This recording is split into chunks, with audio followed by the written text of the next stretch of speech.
Welcome. If you've recently updated your Pinterest app on your PC and want to change your first name, you've come to the right place. Today, I'll walk you through the simple, step-by-step process to update your first name in your Pinterest profile with the latest app update.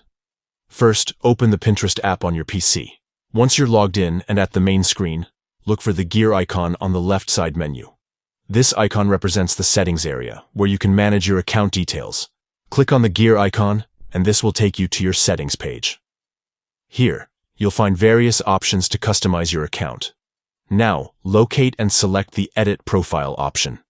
This is where you can change personal information like your name, username, bio, and more. In the Edit Profile section, find the field labeled First Name. Click inside that box and simply erase your current first name, then type in the new name you want to use. Make sure to double-check your spelling, because this will be the name shown on your profile and to others on Pinterest. Once you've entered your new first name, don't forget the final step. Click on the Save button. This confirms your change and updates your profile immediately. And that's it.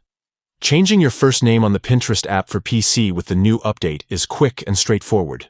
Now you can have your profile reflect exactly how you want to be seen on Pinterest, whether it's for personal reasons or just a fresh new look.